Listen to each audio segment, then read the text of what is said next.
Hey gamers, this is Liz Davidson from Beyond Solitaire, and today I'm going to be reviewing two games from Puzzling Pursuits. And those are Black Brim 1876 and La Familia. Alright, so here are the two games that I looked at from Puzzling Pursuits. This is Black Brim 1876, and then this one is La Familia.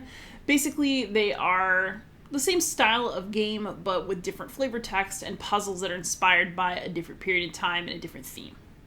So, Black Brim 1876 is about a creepy guy who has kidnapped the entire police force and left a bunch of disturbing clues for you to follow to try to go and rescue them. And then La Familia is basically about trying to bring down a gang that has risen after the arrest of Al Capone. I'm just going to open this one up so that you can look at it, but I don't want to give you too much, so I'll keep this overview really short. Basically, in here you're going to have a couple little briefcase-looking items. So there will be one that you open right away that contains your first set of puzzles, and then there will be a second one that you open when you've been instructed.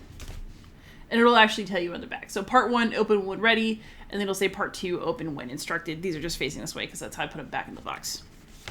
So when you open it up, you're going to find all the stuff that you need for your initial puzzles.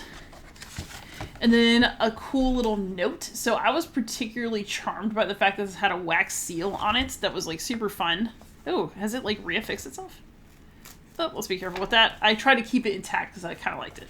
But then you'll get like a little note. So this one is from the commissioner telling me that there have been a bunch of officer kidnappings and I better do something to help. And that he's left me a first set of clues. Each of these games is also going to direct you to a website where you can check answers. It's where you go to get your instructions to move on to the next folder. So you can't actually complete this game without the website. So definitely note that you do need to be checking clues to advance the story of these games. And also it's where you're going to get hints. And the hints are pretty good and pretty well structured, which is something I'll discuss in the final thoughts. So let's go ahead and get to those final thoughts. I don't want to show you too much more because basically this is a game that has discrete, mostly paper-based puzzles that then you check online. The other thing that is true of these puzzles, and we're about to talk about it more, is that you do not necessarily have all of the knowledge that you require to solve the puzzles. You're allowed to use the internet to look things up.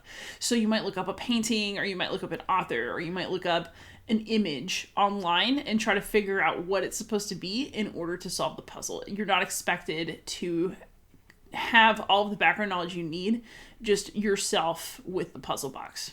So that's the basics of what's in here. Let's go on to the final thoughts. Alright, so now for some final thoughts. I actually thought these Puzzling Pursuits games were pretty fun. I think that if you like escape rooms and you like puzzles in general, you will like these. But there are things about their general style that you might want to know going in so you can see if they're really your favorite kind of puzzly game or not. So one thing that was really interesting is that these games are very clearly divided into puzzles. Like, there's no, you look at a picture and you figure out what you're supposed to be worried about. It's very clear, like, there's a prop, it's a puzzle. And the game is also very clearly divided into stages. So each puzzle that you're working on is like a discrete unit. And it doesn't necessarily feel like everything weaves together. It's more like, oh, like I actually kind of liked it because I was able to do it over time. Like instead of having to remember everything in one night, I would be like, what puzzle was that? Oh yeah, I solved this one. I like left some notes.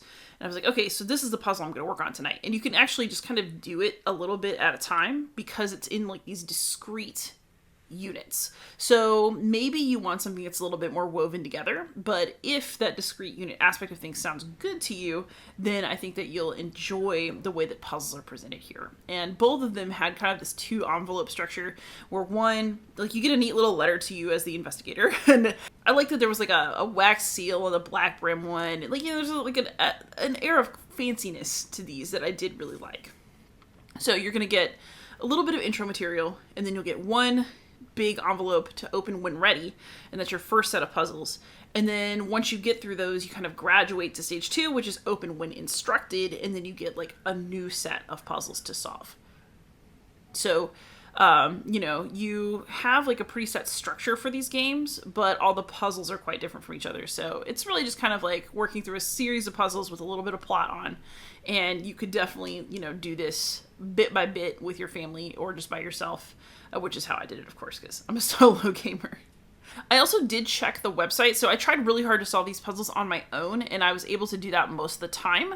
But the hints on the website were actually really, really good. It was really clear, like, which puzzle are you solving, and, you know, how much of a hint do you want? And you were able to kind of, like, go through and try to give yourself a little information, and, like, a little bit more, and then a little bit more. So I actually liked that the site was very organized. It was actually really helpful. So, you know, if I was going for a hint, I knew what I was getting into. And I also, like, looked at hints for puzzles I'd already solved to see, like, if they made sense to me, and they did. So I actually think that that part works well.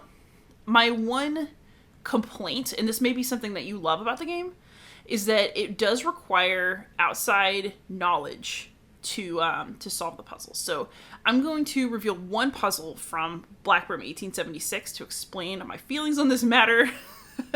And I'm not going to, like, give the solution or anything, but basically, I'm just going to show you what I mean. So one of the puzzles from Black Brim 1876 had 4 images of, like, important landmarks in the UK, in London, I guess, and they had, like, little clues in the back. So this was telling me that, like, each landmark was going to yield a couple of letters for, like, a puzzle that I was trying to solve.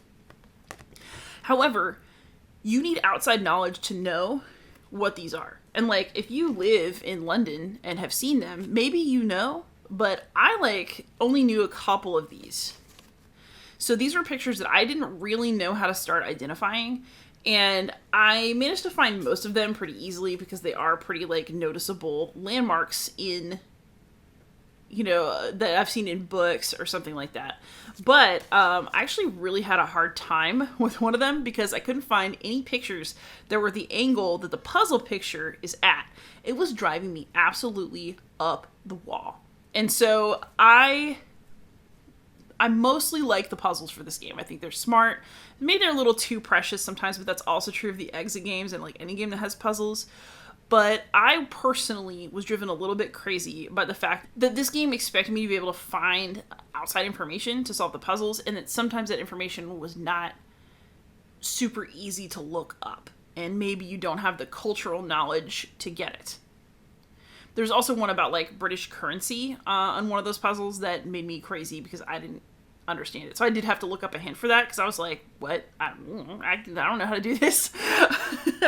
So overall, the puzzles are good, and, like, the hints are there. So if you need a hint, you're going to be fine. Like, if it just drives you crazy to take hints, it might torture you a bit more. But overall, the puzzles were well done. The manufacturing of the game is really nice. It feels, like, really pleasant. The hint system is good. The website is easy to navigate.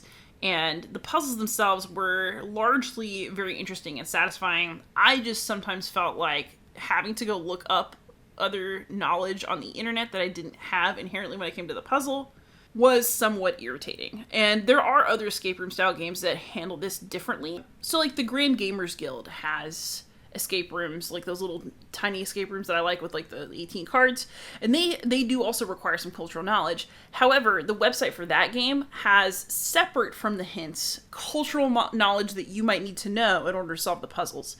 And so you can actually go through options of what you might be looking for to solve them. I think that that's a better way of handling it than just use the internet, personally. But that is a personal thing. Overall, I like these Puzzling Pursuits games. I would give them as a gift. I would play another one.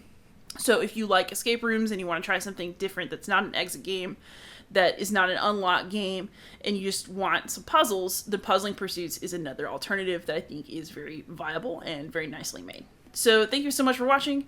Please like, subscribe, comment, support me on Patreon if you're feeling generous, and most of all, happy gaming.